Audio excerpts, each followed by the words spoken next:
ഓം ശാന്തി. ഇന്ന് നമുക്ക് നമ്മുടെ കയ്യിലുള്ള ഏറ്റവും വലിയ ഒരു ശക്തിയെ പരിചയപ്പെടാം. മനുഷ്യന് നിരവധി ശക്തികളുണ്ട്. കായിക ശക്തി, ബുദ്ധിശക്തി, ധനശക്തി, പദവിയുടെ ശക്തി, ആണവശക്തി, ജനശക്തി എന്നിങ്ങനെ നിരവധി ശക്തികളുടെ ഉടമകളാണ് മനുഷ്യർ. എന്നാൽ ഇവിടെ നമ്മൾ പറയാൻ പോകുന്ന ശക്തി ഇതൊന്നുമല്ല.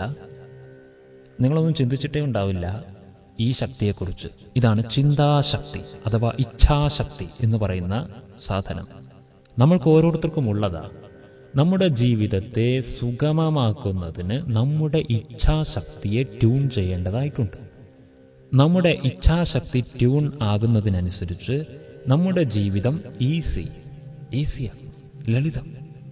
ജീവിതം വളരെ ബുദ്ധിമുട്ടില്ലാത്തതാകുന്നു. നമ്മൾ ഓരോ കാര്യങ്ങളും ബുദ്ധിമുട്ടി ചെയ്യുന്നത് നമ്മളൊരു കളി പോലെ ചെയ്യുന്നു. അനുഭവത്തിൽ നിന്ന് പറയുന്നതാണ്. ബുദ്ധിമുട്ടി മറ്റുള്ളവർ ചെയ്യുന്ന കാര്യം നമ്മളൊരു കളി കളിക്കുന്ന പോലെ ചെയ്യും. ഇതാണ് ഇച്ഛാശക്തി ഉണർന്നാലുള്ള ഗുണം. മനസ്സിലായോ? നമ്മൾ ഈ മാനേജ്മെന്റ് ക്ലാസ്സുകളിലെല്ലാം കൂടുതൽ ഉപയോഗിക്കുന്ന ഒരു വേർഡുണ്ട്, ഹാർഡ് വർക്ക്. നമ്മൾ ഹാർഡ് വർക്ക് ചെയ്യണമെന്ന് പറയും. എന്നാൽ ഇവിടെ നമ്മളിപ്പോൾ പറയാണ് ഹാർഡ് വർക്ക് ആരും ചെയ്യരുത്, സ്മാർട്ട് വർക്കേ ചെയ്യാൻ പാടുള്ളൂ. ഹാർഡായിട്ട് ഒരു വർക്കും നമ്മൾ ചെയ്യരുത്. നമ്മൾ ഹാർഡ് ആയിട്ടുള്ള കാര്യങ്ങളെ ചുമന്ന് നടക്കാനാണോ ഭൂമിയിൽ വന്നത്? അല്ല. പക്ഷെ നമ്മൾ സ്മാർട്ടായിട്ട് ചെയ്യണം. അപ്പോൾ ഹാർഡും സ്മാർട്ടും തമ്മിൽ വ്യത്യാസമുണ്ട്. ഹാർഡായിട്ടുള്ളൊരു കാര്യം നമുക്ക് ബുദ്ധിമുട്ട് ഫീൽ ചെയ്യിക്കും. പക്ഷെ സ്മാർട്ടായിട്ടൊരു കാര്യം ചെയ്യാൻ നമ്മൾക്ക് ബുദ്ധിമുട്ടുണ്ടാവില്ല. അത് വളരെ എനർജറ്റിക് ആക്കി മാറ്റും നമ്മളെ. അപ്പോൾ ഓരോ കർമ്മങ്ങൾക്ക് ശേഷവും നമ്മളിൽ നിന്നുണ്ടാകുന്ന ഓരോ കർമ്മങ്ങൾക്ക് ശേഷവും നമ്മൾ വീണ്ടും എനർജറ്റിക് ആയിട്ട് നിലകൊള്ളുക എന്നുള്ളതാണ് നമ്മുടെ കർമ്മം സക്സസ് ആയി എന്നുള്ളതിൻ്റെ പ്രൂഫ്. അല്ല, കർമ്മമൊക്കെ സക്സസ് ആയി, പക്ഷെ നമ്മൾ അപ്പോഴേക്കും ടയേർഡായി എങ്കിൽ 100% നമ്മൾ ആ കർമ്മത്തിൽ വിജയിച്ചിട്ടില്ല. കർമ്മം സക്സസ് ആയിട്ടുണ്ടായിരിക്കാം, പക്ഷെ നമ്മുടെ എനർജി ലെവൽ താഴ്ന്നത് കൊണ്ട് ആ കർമ്മം 100% പെർഫെക്റ്റ് ആണ് എന്ന് നമുക്ക് പറയാൻ പറ്റില്ല. ആ കർമ്മം 100% പെർഫെക്റ്റ് ആകുന്നത് ആ കർമ്മം ഫിനിഷായിരിക്കുന്ന സമയത്ത് നമ്മൾ എനർജറ്റിക് ആയിട്ട് ഇരിക്കുന്നുണ്ടാകണം. വീണ്ടും ഇതെന്തുകൊണ്ടാണ് പലപ്പോഴും നമുക്ക് കർമ്മം കഴിയുമ്പോഴേക്കും നമ്മൾ ക്ഷീണിതരാകുന്നതെന്നറിയോ? നമ്മുടെ ഇച്ഛാശക്തി ഉപയോഗിക്കുന്നത് കുറവാണ്. അഥവാ നമ്മുടെ അന്തർപ്രേരണ ഈ കർമ്മത്തിലേക്ക് നമ്മൾ കൊടുക്കുന്നില്ല. നമ്മൾ വലിച്ചഴയ്ക്കുന്നു. കർമ്മം ചെയ്യണമല്ലോ എന്നുള്ളത് കൊണ്ട് ചെയ്യുന്നു, പലപ്പോഴും ബുദ്ധിമുട്ടി ചെയ്യുന്നു. അല്ലെങ്കിൽ അച്ചീവ് ചെയ്യണം എന്ന ഉദ്ദേശത്തോടു കൂടിയിട്ട് എനിക്ക് കർമ്മം ചെയ്യണം, ഈ ഉദ്ദേശമില്ലേ. എനിക്കെന്തോ നേടണം, നേട്ടത്തിന് വേണ്ടിയിട്ടാണ് ചെയ്യുന്നത്. നേട്ടത്തിന് വേണ്ടി ഒരു കർമ്മവും ചെയ്യണ്ട, കർമ്മത്തിന് വേണ്ടി കർമ്മം ചെയ്യൂ. നേട്ടം കർമ്മത്തിന്റെ ഫലമാണ്. നേട്ടം കർമ്മം ചെയ്യുമ്പോൾ ഉണ്ടാകുന്നതാണ്. അത് നമ്മൾ പ്രതീക്ഷിക്കണ്ട, അതുണ്ടാകും. പക്ഷെ ഇന്ന് പഠിക്കുന്നത് പരീക്ഷയ്ക്ക് വേണ്ടിയാ, ജോലി ചെയ്യുന്നത് ശമ്പളത്തിന് വേണ്ടിയാ. വേണ്ടല്ലോ. പഠിച്ചു കഴിഞ്ഞാൽ പരീക്ഷ ഉണ്ടാകും. നമ്മൾ പഠിച്ചിരുന്നാൽ മതി, പരീക്ഷ ഈസി ആയിരിക്കും. ജോലി ചെയ്താൽ മതി, ശമ്പളം കിട്ടും. ഇതൊന്നിനു വേണ്ടി ഒന്നാകരുത്. നമുക്ക് തെറ്റുപറ്റുന്നത് ഇവിടെയാണ്. ഇതെല്ലാം ഓൾറെഡി ഉള്ളതാ, വരുന്നതാ. പക്ഷെ നമ്മൾ ഉദ്ദേശം തന്നെ അതാണ് വച്ചിരിക്കുന്നത്. അപ്പോൾ ഉദ്ദേശം മാറിപ്പോകുന്നു. അതുകൊണ്ടാണ് നമുക്ക് ഈസി ആകാതിരിക്കുന്ന കാര്യങ്ങൾ. ഒരു ഭക്തൻ ഒരിക്കൽ ഒരു ഗുരുവിനോട് ചോദിച്ചു, ഗുരു, ഈശ്വര അന്വേഷണത്തിന് പുറപ്പെടുന്നവർക്ക് ഭക്ഷണമൊക്കെ സമയാസമയം കിട്ടുമോ ചോദിച്ചു. ഗുരു പറഞ്ഞു, തീർച്ചയായും കിട്ടും. അപ്പോൾ ശിഷ്യൻ ചോദിച്ചു, എന്നാൽ ഞാൻ ഈശ്വര അന്വേഷണത്തിന് പുറപ്പെടുകയാണ്, എനിക്ക് ഭക്ഷണം കിട്ടുമോ? ഗുരു പറഞ്ഞു, നിനക്ക് കിട്ടില്ല. അതെന്താണെന്ന് ചോദിച്ചപ്പോൾ പറഞ്ഞു, നീ അന്വേഷിക്കുന്നത് തന്നെ ഭക്ഷണമാണ്. ഈശ്വര അന്വേഷണത്തിന് പുറപ്പെടുന്നവർക്കാണ് ഭക്ഷണം കിട്ടുക. നീ ആദ്യമേ അന്വേഷിച്ചത് എന്താണ്? ഭക്ഷണം കിട്ടുമോ എന്നുള്ളതാണ്. അതുകൊണ്ട് നിനക്ക് ഭക്ഷണം കിട്ടുന്ന കാര്യത്തിൽ ഗ്യാരണ്ടി പറയാൻ പറ്റുകയില്ല. ഇതുപോലെ നമ്മൾ ഒന്നിന് പുറപ്പെടുമ്പോൾ മറ്റൊന്ന് അതിനുണ്ടായിരിക്കും അതിൻ്റെ കൂടെ. പക്ഷേ നമ്മൾ അതിനെ ലക്ഷ്യം വെച്ചിട്ട് തന്നെ പോകരുത്. ഒരു കിളിയും രാവിലെ കൂട്ടിൽ നിന്ന് ഇറങ്ങുമ്പോൾ ഇന്ന മരത്തിൽ ഇന്ന കായ് പറിച്ച് കഴിക്കണം എന്ന് പറഞ്ഞിട്ട് പോവലില്ല. ഒരു പ്ലാനും ആ കിളിയുടെ ഉള്ളിൽ ഉണ്ടാകലില്ല. പക്ഷെ ഈ ലോകത്തൊരു കിളിയും പട്ടിണി കിടക്കലില്ല. അതിനുള്ളത് കിട്ടും. അതൊന്നും അച്ചീവ് ചെയ്യാൻ വേണ്ടിയിട്ടല്ല ജീവിക്കുന്നത്, പക്ഷേ അത് സംതൃപ്തമായിട്ടാണ് രാത്രി ഉറങ്ങുന്നത്. എന്നാൽ ഓരോ മനുഷ്യനും ഓരോ അച്ചീവ് മുന്നിൽ കണ്ടുകൊണ്ട് പോകുന്നു, നേട്ടങ്ങളെ. പക്ഷേ രാത്രി എന്തെല്ലാം നേടിയിട്ടും കിടന്നുറങ്ങുന്ന സമയത്ത് ഇനി എന്തോ ബാക്കിയായല്ലോ എന്നുള്ള ഒരു ഫീലിങ്ങോടെ കിടന്നുറങ്ങും. അപ്പോൾ നമ്മുടെ ജീവിതം ഇങ്ങനെ ഇച്ഛാശക്തിയെ, ചിന്താശക്തിയെ ഉപയോഗിക്കാതെ വെറും കർമ്മത്തിൽ മുഴുകി ജീവിക്കുന്ന ഒരു കൂട്ടരായി മാറുമ്പോൾ നമ്മുടെ കർമ്മങ്ങളൊക്കെ തീർന്ന് നമ്മൾ അവസാനം വയസ്സാകുമ്പോഴേക്ക് കയ്യിൽ 0 ആയിരിക്കും, കയ്യിലൊന്നും ഉണ്ടായിരിക്കില്ല. നമ്മൾക്കൊരു സംതൃപ്തി ഉണ്ടാവില്ല നമ്മുടെ ജീവിതം. ഇവിടെയാണ് നമ്മൾ ചിന്താശക്തിയെക്കുറിച്ച് പഠിക്കാനിരിക്കുന്നത്. നമ്മുടെ ചിന്തകൾ വെറും ഒരു ചിന്തകൾ മാത്രമല്ല, അതൊരു സഞ്ചരിക്കുന്ന ഊർജ തരംഗമാണ്. ഇതാദ്യം നമ്മൾ മനസ്സിലാക്കണം. നമ്മൾ സയൻസിൽ പഠിച്ചിട്ടുണ്ടല്ലോ, ആൽഫ, ബീറ്റ, ഗാമ, ഡെൽറ്റ, തീറ്റ തുടങ്ങിയ ചിന്താ തരംഗങ്ങളെക്കുറിച്ച്. ഇതൊന്നും കളിയല്ല, ഇതെല്ലാം കാര്യമാണ്. നമ്മുടെ മനസ്സിൽ നിന്ന് പോകുന്ന ചില തരംഗങ്ങളാണിത്. നമ്മൾ ചിന്തിക്കുന്ന ചിന്തകളുടെ നിലവാരമനുസരിച്ച് അത് ഈ കാറ്റഗറി ഓഫ് വേവ്സ് നമ്മളിൽ നിന്നുണ്ടാകുന്നുണ്ട്. ഓരോ കാറ്റഗറി, നമ്മുടെ ഉള്ളിൽ നിന്നുണ്ടാകുന്ന ഓരോ തരംഗങ്ങൾ ഓരോ പ്രകാരത്തിലുള്ളതാ. ഇത് നല്ലതാണ്. ചില തരംഗങ്ങൾ, ചിലത് ഉപദ്രവകാരിയാണ്, ചിലത് സർപ്പം പോലെയാണ്, വന്ന് പലരെയും ദംശിക്കുന്ന തരം ചിന്തകളാണ്. അപ്പം നമ്മുടെ ഉള്ളിൽ നിന്ന് വളരെ നല്ല ശുഭമായ ചിന്തകൾ സദാ പ്രൊഡ്യൂസായിക്കൊണ്ടിരിക്കുന്നു ഉണ്ട് എന്ന് നമുക്ക് ഉറപ്പാണെങ്കിൽ നമ്മുടെ കർമ്മങ്ങളിൽ വളരെയധികം സഫലത നമ്മൾ നേടും. ഓരോ കർമ്മവും നമ്മുടെ മനസ്സിന്റെ പൂർണ്ണമായ എനർജിയുടെ സാന്നിധ്യത്തോടെ നമ്മൾ ചെയ്യുകയാണെങ്കിൽ കർമ്മം പൂർണ്ണമായും വിജയിക്കുകയും നമ്മൾ ആ കർമ്മത്തെ ആസ്വദിക്കുന്ന കളിക്കാരായി മാറുകയും ചെയ്യും. കർമ്മം ഒരു കളി പോലെ ചെയ്യാൻ സാധിക്കും. കളിച്ച് കളിച്ച് ക്ഷീണിച്ചു എന്ന് ആരെങ്കിലും പറയലുണ്ടോ? ഇല്ല. എത്ര കളിച്ചാൽ എന്തിനാ ഇവരിങ്ങനെ പന്തും തട്ടിയിട്ട് പിറകിൽ ഓടുന്നത്, എന്തിനാ ക്രിക്കറ്റും ബോളും പിടിച്ചിട്ട് ബുദ്ധിമുട്ടുന്നത്, ഇങ്ങനെ ആർക്കും തോന്നലില്ലല്ലോ. എത്ര നേരം കളിച്ചാലും അവർക്കും അതൊരു കളിയാണ്, കണ്ടുകൊണ്ടിരിക്കുന്നവർക്കും കളിയാണ്. പക്ഷെ അത് അവരുടെ തൊഴിലാണ്, പക്ഷെ അവർക്കത് കളിയാണ്. ഇതുപോലെ നമ്മുടെ എല്ലാ തൊഴിലുകളും നമുക്കൊരു കളിയാക്കാൻ പറ്റും. അല്ലാന്നുണ്ടെങ്കിൽ നമ്മൾ കളിച്ചു കഴിഞ്ഞാൽ പോലും അതൊരു വലിയ പണിയാക്കി മാറ്റും. അപ്പോൾ പണിയെപ്പോലും കളിയുമാക്കാം, കളിയെപ്പോലും ഒരു പണിയുമാക്കാം. ഇത് നമ്മുടെ ചിന്താഗതിക്കനുസരിച്ചിരിക്കുന്നു. അപ്പോൾ നമ്മളുടെ ചിന്തകൾ വളരെ നല്ല എനർജി ലെവലിൽ കീപ്പ് ചെയ്തു കൊണ്ടുപോവുക. ചിന്തകൾക്ക് അപാരമായ ശക്തിയുണ്ട്, ഇതാദ്യം മനസ്സിലാക്കുക. ഒരു ചിന്തയും ഒരു പണിയുമില്ലാതെ വെറുതെ വന്നു പോവില്ല. ഒരു ചിന്ത വന്നു പോകുന്നതിൻ്റെ ഇടയിൽ അതൊരു പണി ചെയ്തിട്ടാണ് പോകുന്നത്. അത് എന്തെങ്കിലും ഒരു പണി ഒപ്പിച്ചിട്ടുണ്ടാകും. എന്തുകൊണ്ടാണ്? ആ ചിന്ത ഉടനടി മനസ്സിൽ നിന്ന് ഒരു വേവ്സ് ആയിട്ട് പുറത്തേക്ക് പോയി. അത് പ്രകൃതിയിൽ, പ്രപഞ്ചത്തിൽ, മറ്റ് മനുഷ്യാത്മാക്കളിൽ, ജീവജാലങ്ങളിൽ എവിടെയെങ്കിലും അതൊരു സ്ഫോടനം സൃഷ്ടിച്ചിട്ടുണ്ടാകും. ഒന്നുകിൽ പോസിറ്റീവ് അല്ലെങ്കിൽ നെഗറ്റീവ്. അത് നമ്മൾ തൊടുത്തത് എങ്ങനെയാണോ അതിനനുസരിച്ച്. അപ്പം നമ്മുടെ ഉള്ളിൽ നിന്ന് ചില ബ്രഹ്മാസ്ത്രങ്ങളൊക്കെ നമ്മൾ ഉണ്ടാക്കി പുറത്തേക്ക് വിട്ടാലുള്ള അവസ്ഥ എന്തായിരിക്കും? ചിന്തിച്ചു നോക്കൂ. അതുകൊണ്ട് നമ്മുടെ ചിന്തകളുടെ മേലെ നമ്മളൊന്ന് ചിന്തിക്കൂ. ഞാൻ എന്താ ചിന്തിച്ചുകൊണ്ടിരിക്കുന്നത്? ഞാൻ ഏത് പ്രകാരത്തിലുള്ള ചിന്തകളാണ് ചിന്തിച്ചുകൊണ്ടിരിക്കുന്നത്? ഈ ചിന്തകൾ എനിക്കും മറ്റുള്ളവർക്കും എങ്ങനെയാണ് ഉപകാരമോ ഉപദ്രവമോ ആയി മാറുന്നത്? ഇതിനെക്കുറിച്ച് ചിന്തിക്കൂ. എന്തുകൊണ്ടെന്നാൽ നല്ല രീതിയിൽ ചിന്തകളെ മുന്നോട്ട് കൊണ്ടുപോകാൻ കഴിയുന്ന ഒരു വ്യക്തിയുടെ ജീവിതത്തിൽ നല്ല അനുഭവങ്ങൾ ഉണ്ടായിക്കൊണ്ടിരിക്കും. ആ വ്യക്തി ചിന്തിക്കുന്ന പോലെയാണ് ആ വ്യക്തിയുടെ അനുഭവങ്ങൾ. ഒരാൾക്കും ആ വ്യക്തിയെ ഒരു ദുരനുഭവങ്ങളിലേക്ക് തള്ളിവിടാൻ പറ്റില്ല. ഒരു വ്യക്തിക്കും ആ വ്യക്തിയുടെ എനർജിയെ കുറയ്ക്കാൻ പറ്റില്ല. കാരണം ആ വ്യക്തിയുടെ ചിന്ത വളരെ പവർഫുൾ ആണ്. ഈ പവർഫുള്ളായ ചിന്തകൾ വളരെ ശക്തിശാലി, വളരെ ശാന്തം, വളരെ ശുഭം, സ്നേഹം എല്ലാം നിറഞ്ഞ ഒരു ചിന്ത കൊണ്ടു നടക്കുന്ന മനുഷ്യനാണെങ്കിൽ ആ വ്യക്തി എത്ര ബിസി ആയിരിക്കുകയാണെങ്കിലും ഈസിയാണ്. അല്ലെങ്കിൽ ഒരു ചെറിയ കാര്യം തലയിൽ കയറ്റി വയ്ക്കുമ്പോഴേക്ക് തന്നെ ബഹളം തുടങ്ങും. അർത്ഥം അവരുടെ ചിന്താശക്തി വളരെ ലോ ക്വാളിറ്റി ആണെന്നുള്ളതാണ്. അപ്പം നമ്മുടെ ചിന്താ വൈഭവം ഉയർന്നു കഴിഞ്ഞാൽ മാത്രമേ നമുക്ക് വളരെ വലിയ കാര്യങ്ങൾ എടുത്ത് നിറവേറ്റാനായിട്ട് കഴിയുകയുള്ളൂ.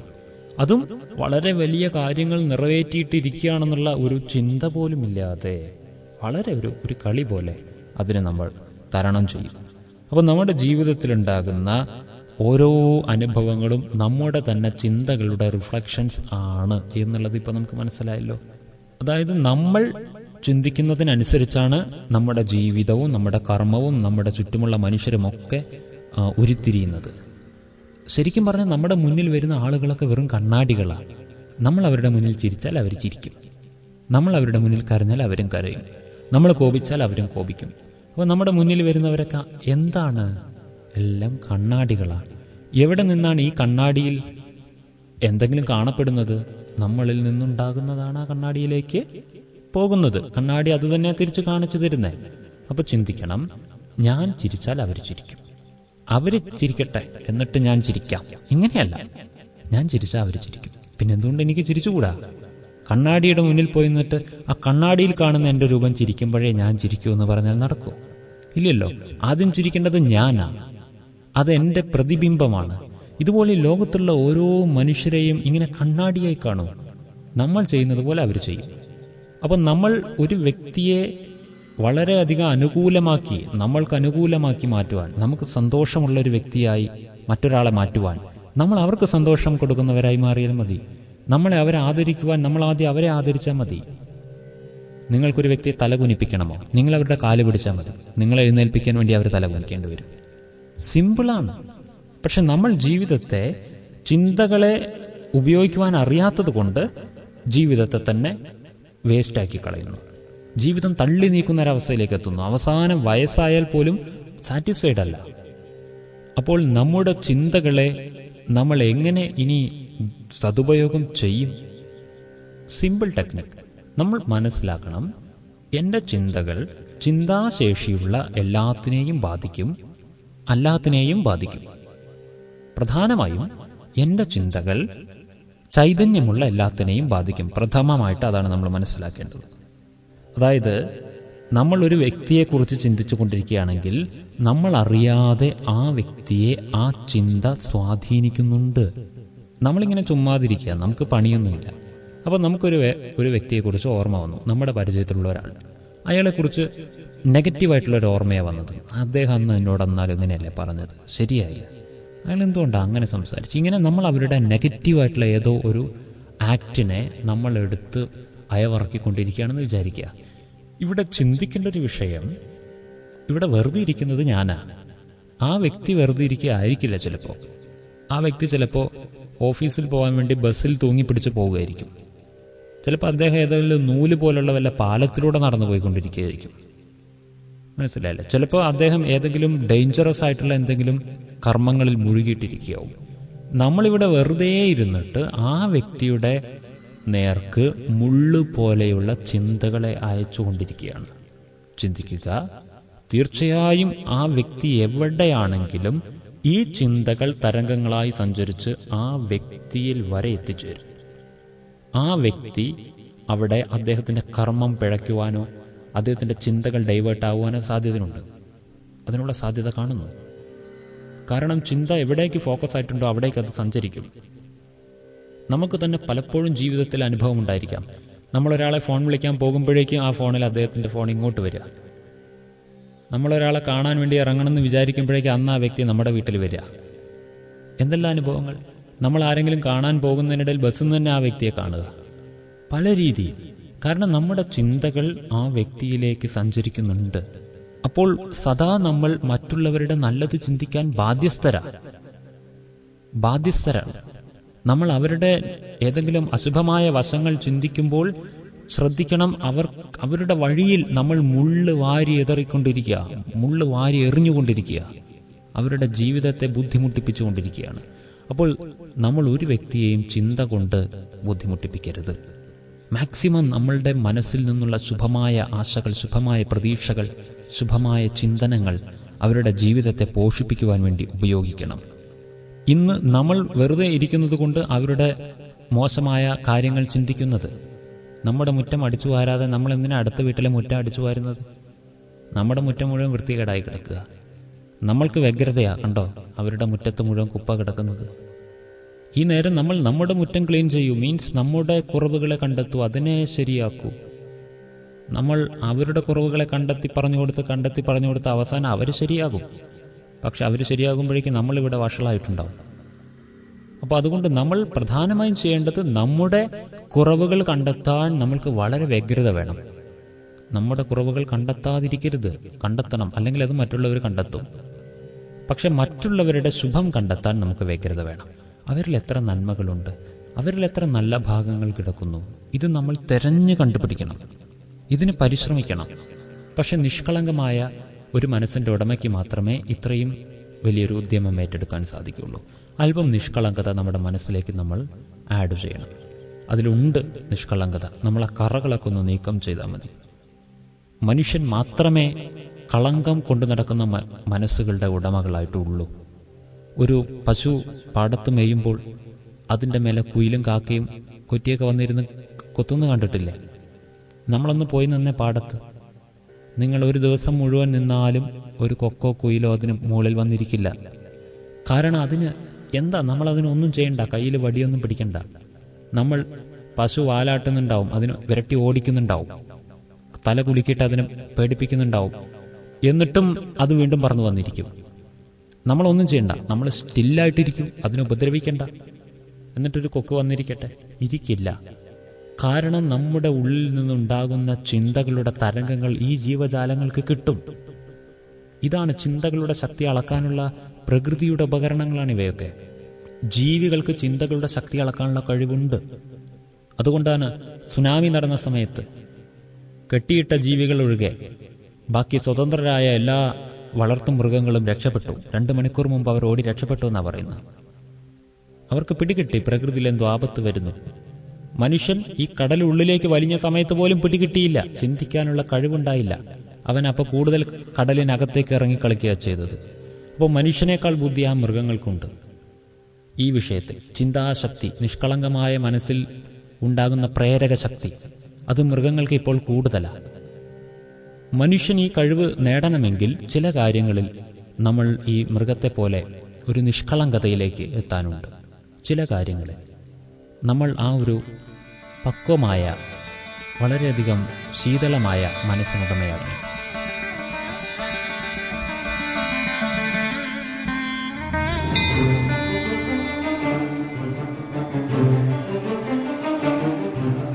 രാജയോഗജ്ഞാനം പരമാത്മാനന്ദപ്രകാശിതം. രാജയോഗജ്ഞാനം സർവസർവാത്മഭൂഷണം. രാജയോഗജ്ഞാനം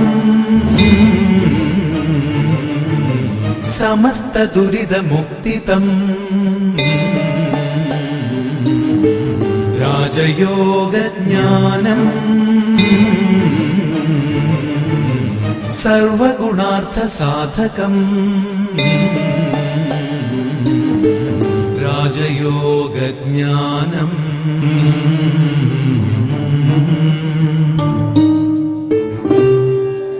സർവാനന്ദസമ്പൂർണം.